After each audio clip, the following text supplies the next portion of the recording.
Sekretariat Daerah Kabupaten Majalengka.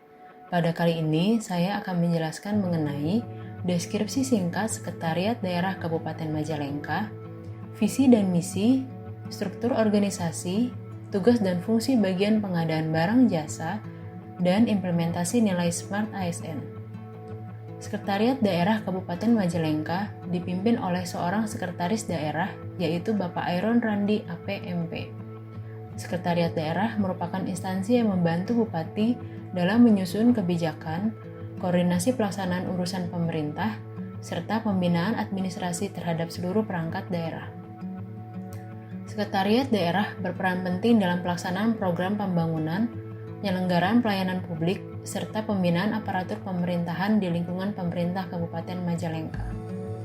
Berdasarkan Rencana Pembangunan Jangka Menengah Daerah tahun 2025-2029, disampaikan bahwa visi Kabupaten Majalengka tahun 2025 sampai dengan 2029 adalah terwujudnya Majalengka Langkung Sae.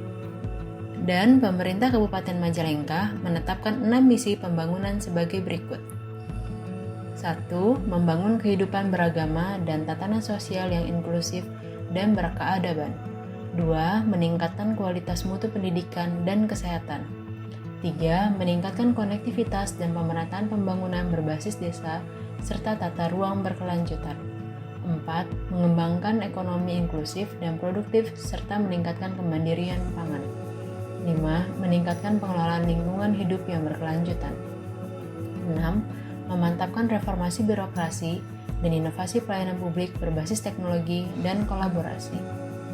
Dalam menjalankan tugas dan fungsinya, Sekretaris Daerah dibantu oleh 3 asisten, yaitu Asisten Bidang Pemerintahan dan Kesejahteraan Rakyat, yang membawahi 3 bagian, yaitu bagian pemerintahan, bagian hukum, dan bagian kesejahteraan rakyat. Asisten yang kedua, yaitu Asisten Bidang Perekonomian dan Pembangunan, yang membawahi 2 bagian, yaitu bagian perekonomian dan pembangunan, dan bagian pengadaan barang jasa.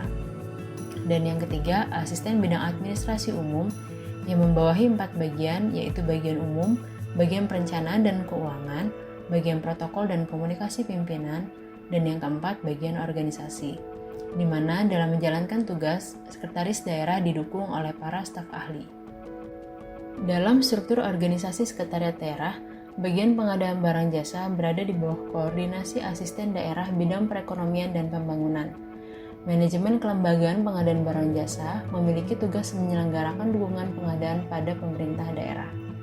Dalam rangka melaksanakan tugas tersebut, maka fungsi bagian pengadaan barang jasa meliputi 1. Pengelolaan pengadaan barang jasa, 2. Pengelolaan layanan pengadaan secara elektronik, 3. Pengelolaan sumber daya manusia dan kelembagaan pengadaan barang jasa, 4. Pelaksanaan pendampingan, konsultasi, dan atau bimbingan teknis, dan yang kelima, pelaksanaan tugas lain yang diberikan oleh kepala daerah. Pelaksanaan fungsi pengelolaan barang jasa meliputi 1. Inventarisasi paket pengadaan barang jasa, 2. Pelaksanaan riset dan analisis pasar barang jasa, 3. Penyusunan strategi pengadaan barang jasa, 4. Penyiapan dan pengelolaan dokumen pemilihan beserta dokumen pendukung lainnya dan informasi yang dibutuhkan, 5. Pelaksanaan pemilihan penyedia barang jasa, 6. Penyusunan dan pengelolaan katalog elektronik lokal atau sektoral, 7. Monitoring dan evaluasi pelaksanaan pengadaan barang jasa pemerintah, dan atau ke-8. Penyusunan perencanaan dan pengelolaan kontrak pengadaan barang jasa. Implementasi nilai Smart ASN dalam pengelolaan pengadaan barang jasa yaitu 1. Berpegang teguh pada peraturan yang berkaitan dengan pengadaan barang jasa seperti Peraturan Presiden tentang Pengadaan Barang Jasa, berikut seluruh perubahannya, dan Peraturan Lembaga Kebijakan Pengadaan Barang Jasa Pemerintah atau LKPP. 2. Menjaga integritas dengan menolak segala intervensi dari pihak lain. 3. Melaksanakan pengadaan dengan terbuka dan transparan, namun tetap menjaga rahasia jabatan dan negara. 4. Memberikan pendampingan, konsultasi, dan atau bimbingan teknis kepada perangkat daerah lain dan masyarakat. 5. Penguasaan teknologi informasi berupa pengelolaan pengadaan barang jasa menggunakan sistem elektronik atau SPSE, dan yang terakhir 6. Menggunakan produk-produk hasil UMKM dan dalam negeri.